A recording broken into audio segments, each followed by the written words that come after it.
안녕하세요. 오늘은 마태복음 9장입니다. 8장에서 여러 가지 기적들이 나왔었잖아요. 그것이 의미하는 바는 예수님이 우리의 구원자이시다라고 하는 사실의 가시적인 증거 역할을 했다라고 하는 거죠. 하나님의 나라의 신호탄이라 할 수 있습니다. 궁극적으로 그것을 통하여 우리에게 보여주려고 하는 것은요, 예수님이 죄로부터 우리를 구원하셨다라고 하는 겁니다. 9장에서 한 중풍병자가 나와요. 친구들이 그를 그 끈에다가 매달아가지고 지붕을 뚫고 예수님에게로 이제 보냅니다. 예수님이 그 중풍병자와 친구들의 믿음을 보시고 고쳐주셔요. 그런데 그때의 주님이 이렇게 말씀하셔요. 내 죄사함을 받았느니라.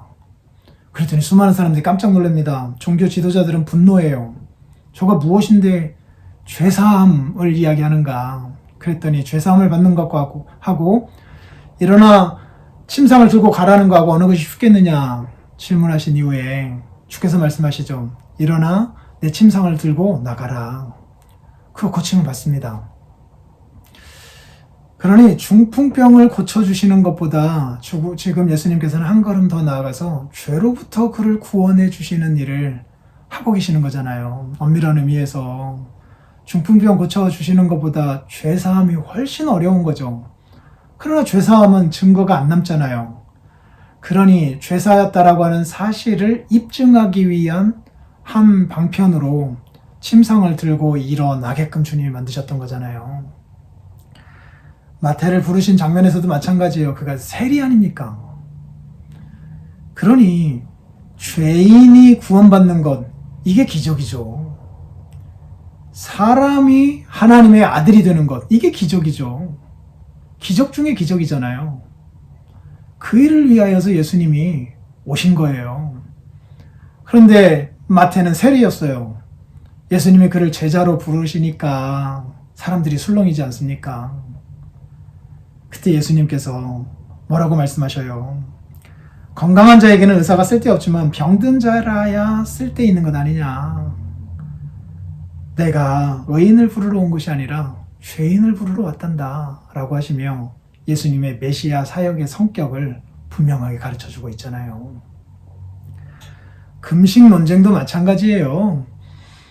왜 금식한 건데요? 구원을 받기 위한 것인데 구원자가 오셨잖아요. 죄로부터의 구원자가 오셨잖아요. 그런데도 계속 금식하고 있단 말이에요. 다른 구원을 바라는 거죠. 예수님 뭐라고 하신 것 아닙니까? 신랑이 있을 때 금식하는 자가 누가 있겠느냐. 그러나 신랑이 잡혀갈 때가 온다. 그때는 금식하라. 예수님의 십자가 사건을 이렇게 예언해 놓았죠.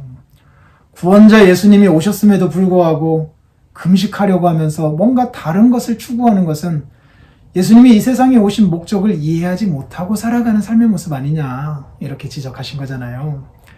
이제 예수님으로 말미암아 새 시대가 도래하지 않았느냐. 그러니 새 포도주는 새 부대에 담아야 될 것 아니냐 말씀하십니다.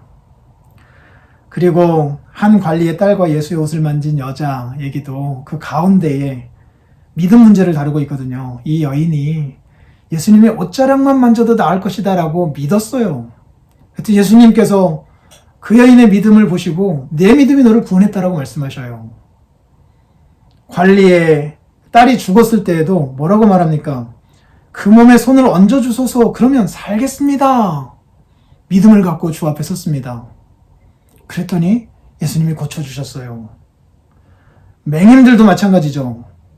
불쌍히 여겨주십시오. 다윗의 자손이여 라고 외쳤을 때 주님이 뭐라고 말씀하셨어요? 능히 이 일을 할 줄을 너희가 믿느냐? 믿습니다. 라고 하니 믿음대로 될지어다 라고 하면 고쳐주시잖아요. 그런데 이렇게 수많은 기적을 베풀었더니 바리새인들이 하는 이야기하고는 이렇습니다. 저가 귀신의 왕을 의지하여서 귀신을 쫓고 있다라고 말이에요. 보이질 않는 거예요. 아무리 예수님께서 내가 너희의 구원자이시다라고 하는 사실을 이 모든 것을 통하여서 보여주고 계셔도 그들의 눈에는 보이질 않는 거예요. 그러면서 마지막으로 이제 천국 복음을 전파하시고 병도 고쳐주시고 하시면서 무리를 보시고 불쌍히 여기십니다. 이유는 하나예요. 목자 없는 양같이 유리하고 고생하고 있는 그 모습이 안타까워서였습니다. 그러면서 제자들을 향하여 추수할 것은 많은데 추수할 일꾼이 없다라고, 추수할 일꾼 좀 보내어달라고 하나님께 기도하라라고 말씀하고 계셔요. 그 추수가 뭐예요? 예수님이 우리의 구원자이시다라고 하는 사실을 믿고 죄 용서함을 받고 하나님의 자녀로서 살아가는 것을 말하는 거잖아요.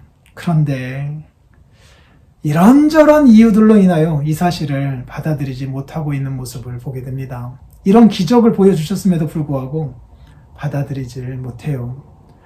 그래서 말이에요. 예수님이 나의 죄를 위하여서 십자가에서 죽으시고 부활하셔서 나의 구원자가 되셨다라고 하는 사실을 믿는 것이 은혜입니다. 그게 복이에요. 오늘 우리에게 이런 복을 주셨잖아요. 그러니 감사하며 하루를 사시면 좋겠고, 또 오늘 우리의 삶 속에서 정말 예수님이 나의 구원자이신가라고 하는 사실에 대해 얼마나 확신을 갖고 하나님 앞에 살고 있는지 우리 자신을 돌아보는 시간을 가지면 좋겠습니다.